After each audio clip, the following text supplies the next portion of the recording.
আওয়ামী লীগ সভানেত্রী শেখ হাসিনা কি আবার দেশে খুব দ্রুত ফিরে আসছেন? আওয়ামী লীগ কি আবার খুব দ্রুত নিজেদের জায়গা ফিরে পাওয়ার জন্য মরিয়া লড়াইয়ে চলে যাচ্ছে?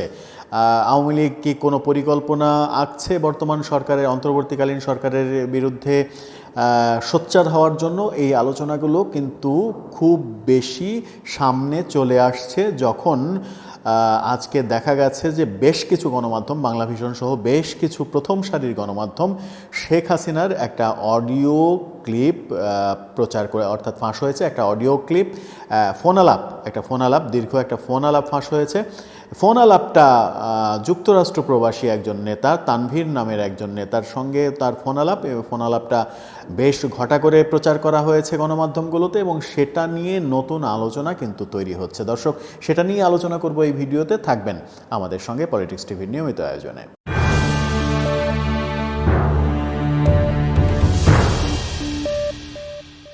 বলছিলাম আওয়ামী লীগ সভানেত্রী শেখ হাসিনার কথা। শেখ হাসিনা পতনের 1 মাস পেরিয়ে গেছে। আগস্টের 5 তারিখ শেখ হাসিনা পদত্যাগ করে চলে গেছেন ভারতে, পালিয়ে গেছেন, এবং ভারতে চলে যাওয়ার পরে আওয়ামী লীগের ওপরে যে ধরনের দুর্যোগ নেমে এসেছে বাংলাদেশে, আওয়ামী লীগের নেতাকর্মীদের ওপরে মামলার পরে মামলা। শেখ হাসিনা নিজেও ওই অডিও ফোন আলাপে যেটা ফাঁস হয়েছে সেখানে তিনি বলেছেন তার নামে, তার ভাষ্যমতে 113টির বেশি মামলা ইতিমধ্যে হয়ে গেছে। যে নেতার সঙ্গে তিনি কথা বলেছেন তার নাম তানভীর, যুক্তরাষ্ট্রে তিনি থাকেন। তিনি বারবার বলেছেন, আপনি যদি অনুমতি দেন তাহলে আমি এখান থেকে যেটা করছি এখান থেকে না করে আমি দেশে গিয়ে সবাইকে মোটিভেট করে, মোটিভেশনাল স্পিচ দিয়ে, মোটিভেশনাল ওয়ার্ক করে আমি সবাইকে আবার উজ্জীবিত করতে পারি। শেখ হাসিনা তখন তাকে নিষেধ করেছেন, বলেছেন তুমি দেশে গেলে তোমার নামে হয়তো অনেকগুলো মামলা দিয়ে জেলে ভরে দেবে, যে কাজটা এখানে বসে থেকে করতে পারছো সেই কাজটা দেশে গিয়ে করতে পারবে না, আপাতত এখানে বসে থেকেই সবাইকে উজ্জীবিত করো, এবং যা করার দরকার, যে ধরনের কর্মসূচিগুলো করা দরকার সেগুলো করো।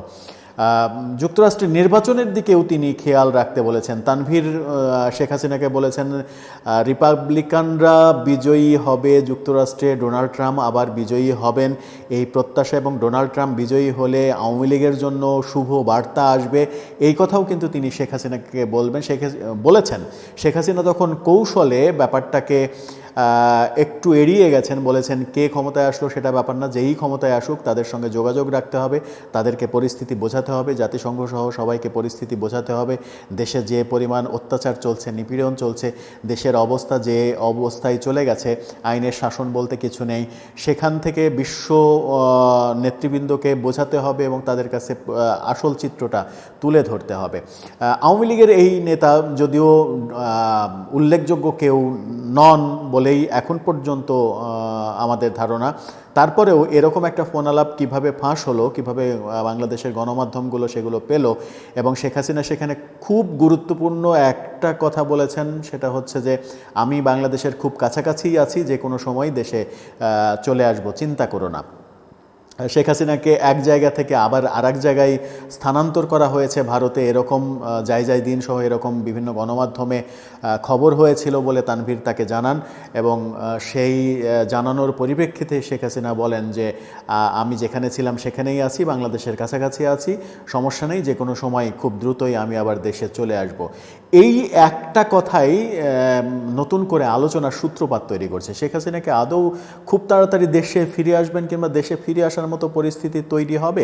এই সরকার কি সেই সুযোগ তাদেরকে দেবে, নাকি তার ফিরে আসার মতো পরিস্থিতি খুব সহসাই আবার তৈরি হয়ে যাবে, দেশের পরিস্থিতি আবার মানে যুদ্ধংদেহী অবস্থার মধ্যে আবার চলে যাবে, আবার একটা আন্দোলন সংগ্রামের মধ্যে চলে যাবে, দেশের অর্থনীতির ক্ষতি, দেশের ইনফ্রাস্ট্রাকচারের যে পরিমাণ ক্ষতি হয়েছে সেটা আবার নতুন করে আরেক ধাপ হবে?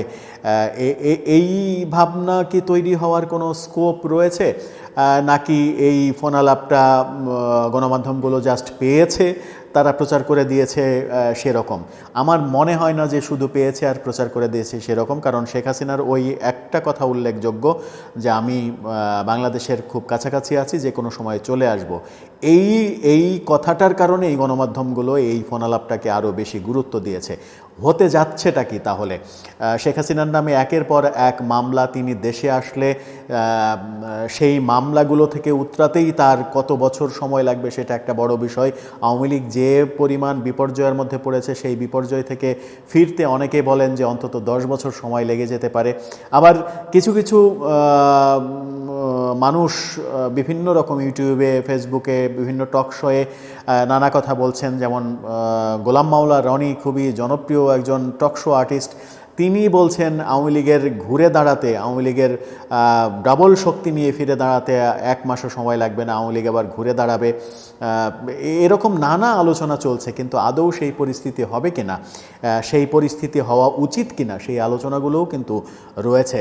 শেখ হাসিনার আমলের যে দুর্নীতি, বিশেষ করে শেখ হাসিনার কিছু মন্ত্রী এমপির যে দুর্নীতি, সেই দুর্নীতিগুলোর সঠিক বিচার কবে নাগাদ হবে, বিচার হবে কিনা, সেই বিচার করতে গিয়ে আবার গণহারে আওয়ামী লীগ যারা করে না, মানে আওয়ামী লীগ করলেই সবার বিচার করার যে ব্যাপার, রাজনৈতিক প্রতিহিংসার যে ব্যাপারগুলো বাংলাদেশের রাজনীতিতে প্রতিষ্ঠিত, সেই ব্যাপারগুলো হবে কিনা, বৈষম্য বিরোধী আন্দোলনের পরে আমরা বৈষম্যকে দূর করতে পারবো কিনা, সঠিকভাবে যারা অপরাধী তাদের অপরাধের সাজা দেওয়ার ব্যবস্থা করতে পারবো কিনা, সেটা আদৌ বাংলাদেশের রাজনৈতিক প্রেক্ষিতে সম্ভব কিনা, সেই সব আলোচনা কিন্তু সামনে আসছে।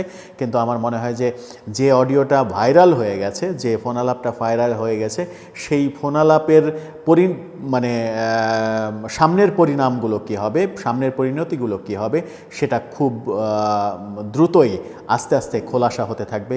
এই তানভীর কে, এই তানভীর যুক্তরাষ্ট্র আওয়ামী লীগের কী দায়িত্বে তিনি রয়েছেন, কিংবা বাংলাদেশে তার সঙ্গে এত গুরুত্ব সহ শেখ হাসিনা কেন কথা বলছেন, সেই ব্যাপারগুলো নিশ্চয়ই খোলাসা হবে। যদিও আওয়ামী লীগ এখন পর্যন্ত বিকল্প কোনো নেতৃত্ব তৈরি করেনি, কাউকে দায়িত্ব দেয়নি, আওয়ামী লীগের নেতৃত্ব শূন্য, আওয়ামী লীগের কর্মীরা তাই দিশেহারা হয়ে যাচ্ছে।